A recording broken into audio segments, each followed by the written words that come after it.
Bonjour à tous. Voilà, j'ai décidé de faire des petites vidéos.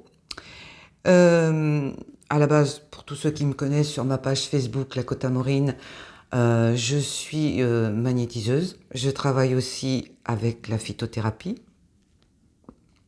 Et puis les plantes,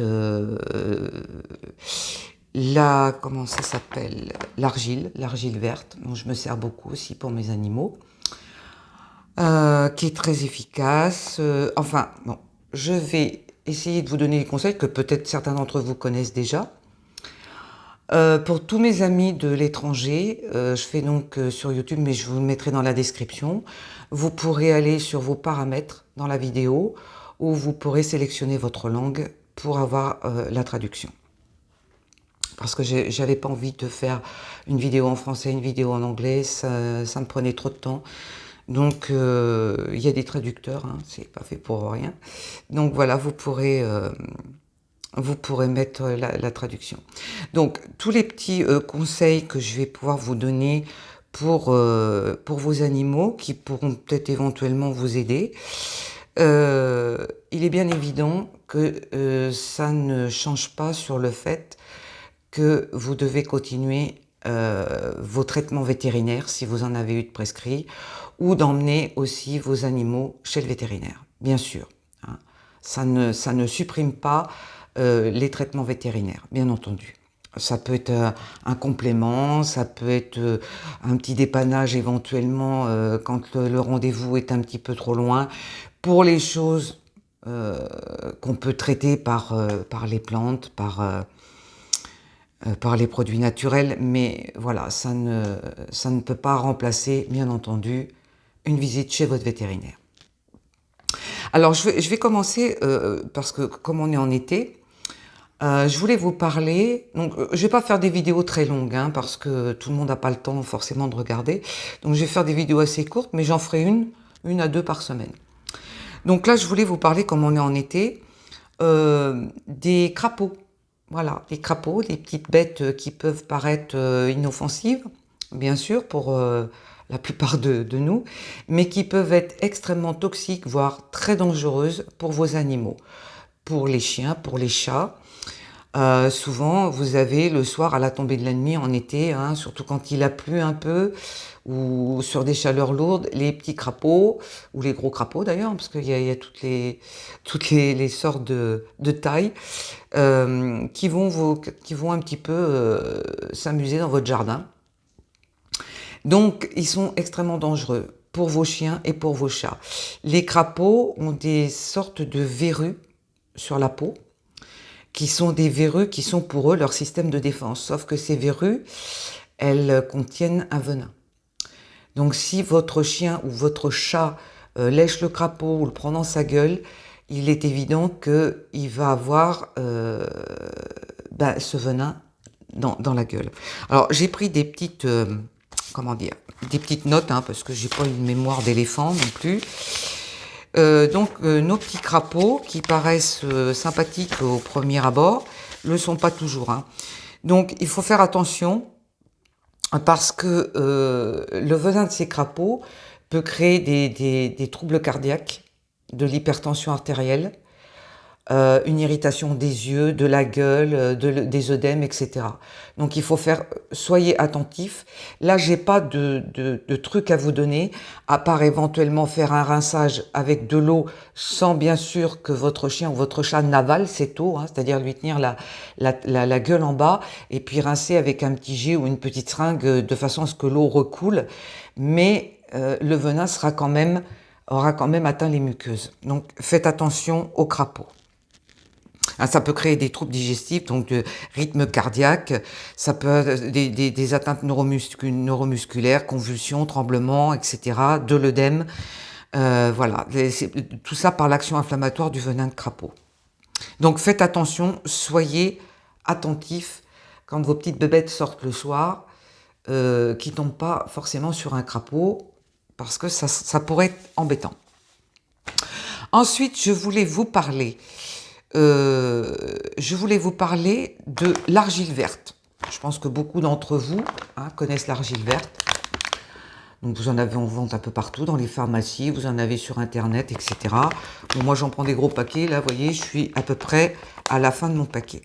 Si vous avez des chats et des chiens qui souffrent par exemple de troubles digestifs, de flatulences, etc., vous pouvez leur... là j'ai Apache qui... Je sais pas, vous voyez, je pense sa petite bouille, son bout de petit museau qui apparaît à mes côtés parce qu'il est curieux. Donc voilà. Vous pouvez, oui, attends. Donc, vous pouvez... Alors, là, j'ai pris une cuillère. Hein, je vais vous faire voir comme ça, mais j'ai pris une cuillère. Mais normalement, il ne faut pas prendre d'objet métallique. Alors, j'ai pas retrouvé ma cuillère en bois. Je ne sais pas où elle est. Donc, je fais une exception, bien sûr. Mais en principe, quand vous touchez de l'argile verte, vous ne prenez pas de cuillère métallique, ni petite cuillère, grande cuillère. Vous prenez une cuillère en bois, éventuellement une cuillère en plastique. Donc, ce que vous pouvez faire pour vos animaux, alors l'argile verte, elle est, je retrouve ma petite fifiche, je sais pas, voilà, la petite fifiche. Ah, donc l'argile verte, elle peut traiter, mais attention, on est bien d'accord, c'est toujours en surplus éventuellement, mais ne faites pas, n'arrêtez pas vos traitements vétérinaires. Hein.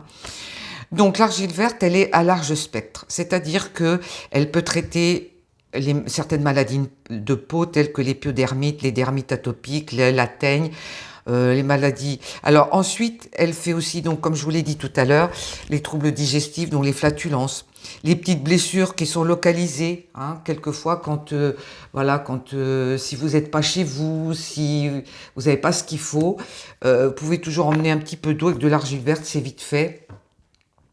Pour faire un petit cataplasme.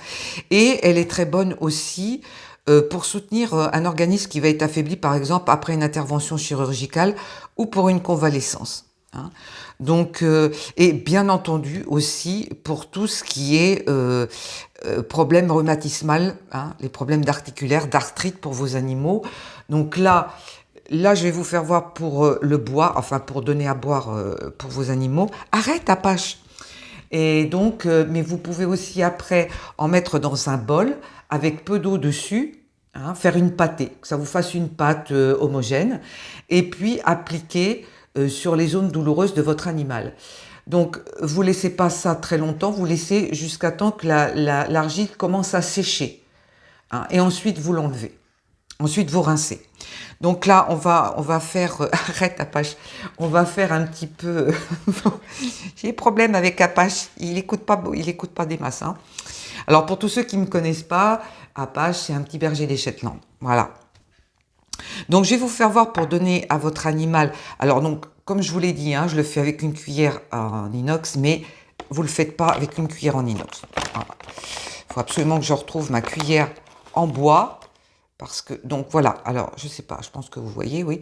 Donc vous mettez ça dans un verre, vous en mettez, voilà, un petit peu.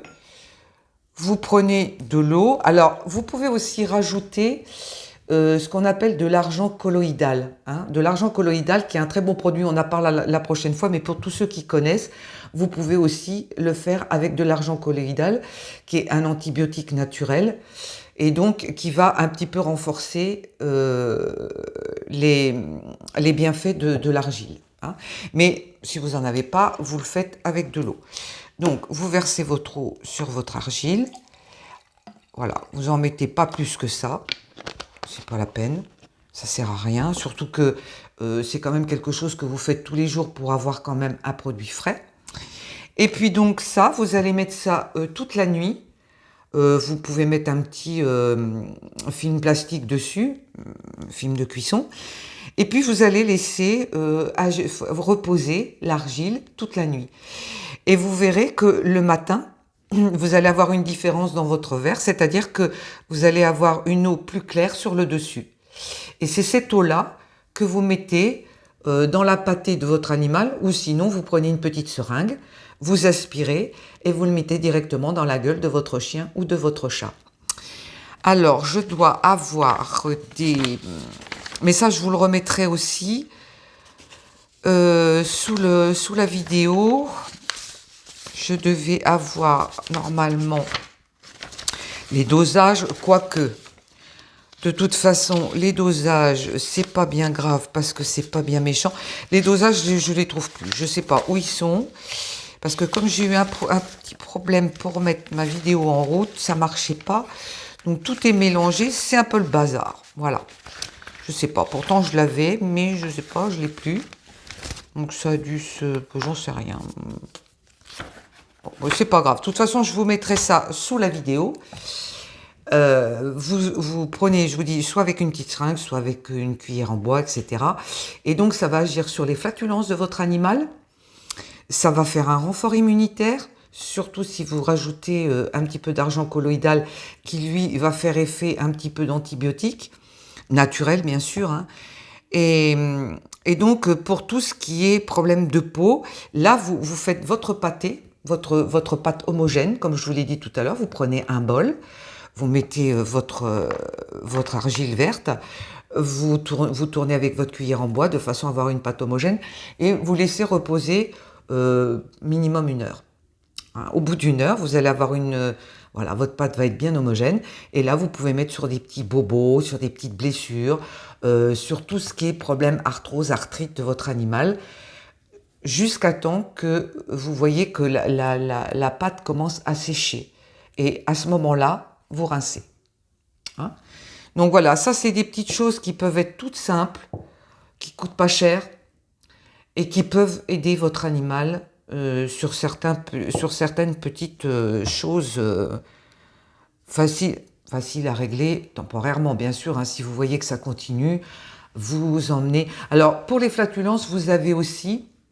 Alors, ça se vend, je crois qu'il y en a sur Internet, mais sinon, vous en avez aussi dans votre clinique vétérinaire, du charbon.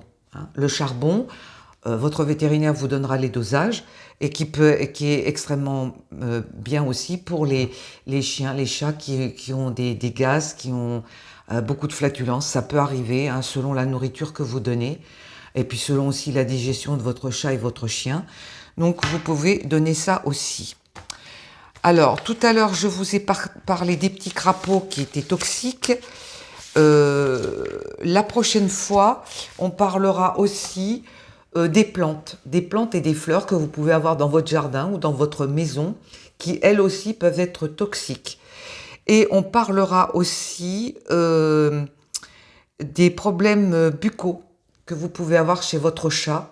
Hein, des problèmes récurrents et on verra avec quelles plantes vous pouvez améliorer les gencives, les abcès, bien sûr, hein, toujours en suivant un protocole vétérinaire, ça je vous le répète, mais qui peuvent quand même nettement améliorer ou qui peuvent être un traitement de fond. Donc ça, on verra ça la prochaine fois. Voilà, je vous remercie de m'avoir écouté. Je vous dis peut-être ce week-end, je referai peut-être une vidéo ou éventuellement la semaine prochaine.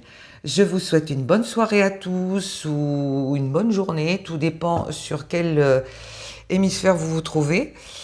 Et si vous voulez partager, vous abonner à ma chaîne, eh bien n'hésitez pas. Voilà.